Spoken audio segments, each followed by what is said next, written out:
I've never met a person who was not successful that didn't have a great amount of self-discipline within their life. Self-discipline and being able to perform and being able to keep your life on schedule and being able to keep commitments and promises and meet deadlines is essential to success.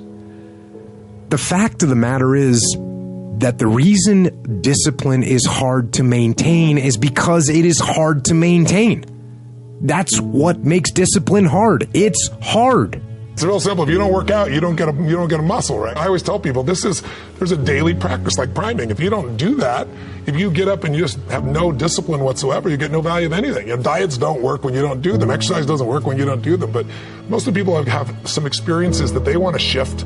And once you shift those things, your whole life changes. The thing about self-discipline is that it is necessary for everything you do in your life. You have to be self-disciplined. Unfortunately, just as human as everyone else. And it is work to maintain the discipline. That's what it is, work.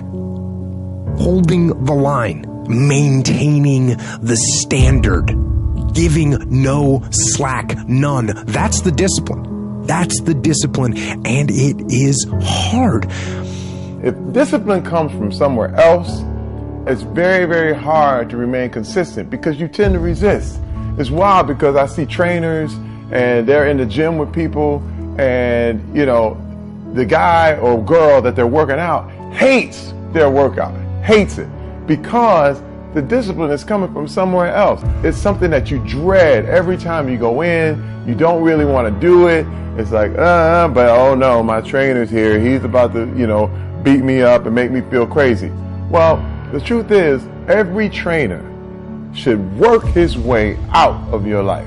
Anybody who's working you out, your teachers, your trainers, your people, they have to train you to get out of your life.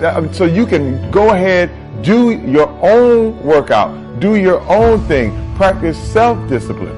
And if there's one thing I would say that does make it easier, it's to envision what it feels like when you're done.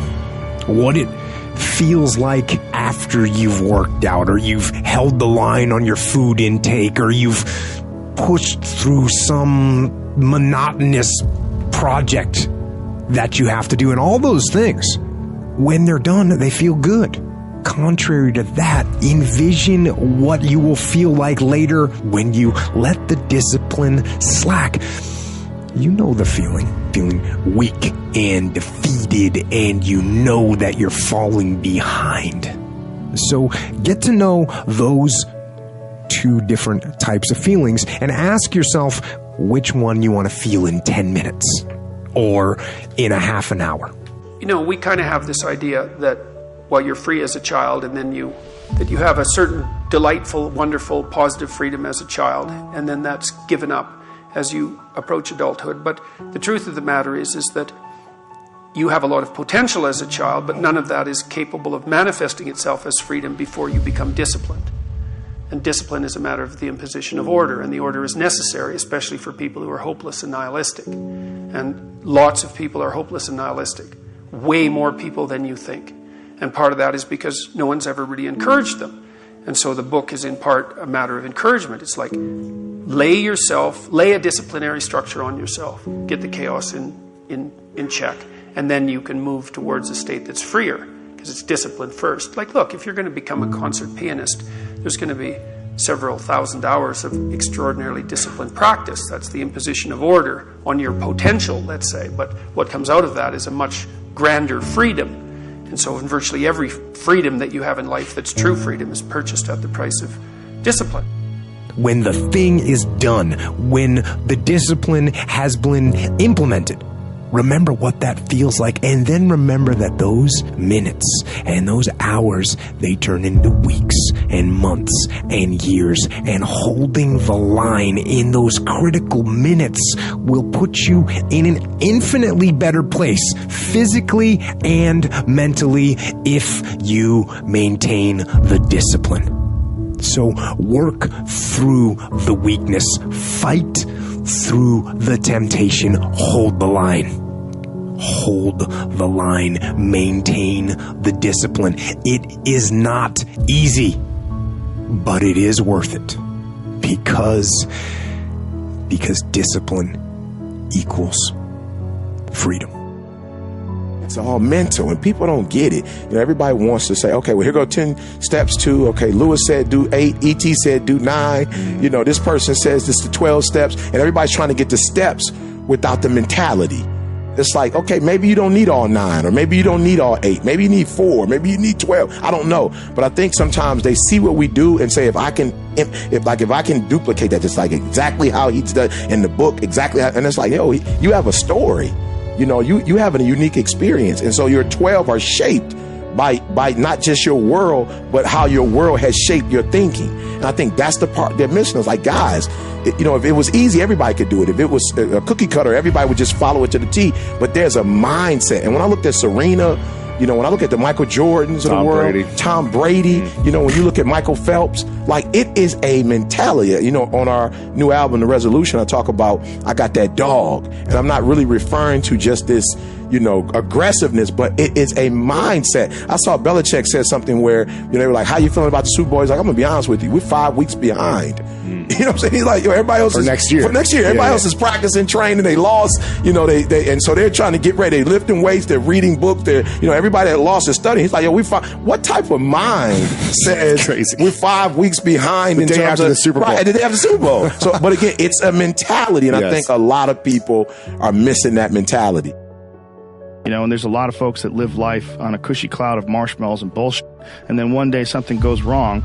And I mean, that's why spoiled kids are so sad. Like, a spoiled young boy is one of the saddest things ever. A young boy that becomes a man and can't take care of himself, and his dad has to keep on rescuing him. His dad has to keep on bailing him out of situations and giving him money. I've met guys like that. And that is a crippling affliction when they don't have the character themselves to be able to get by in life. They constantly need someone to help them and bail them out. Even as a grown man, I've met guys in their 40s that still need help from their parents.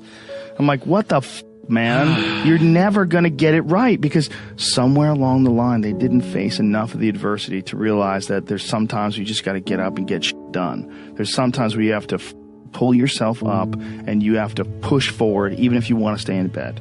And if you don't do that and you just keep calling on your daddy and your daddy keeps rescuing you, you never develop those tools. You never develop that ability to recognize what you're doing wrong with your life.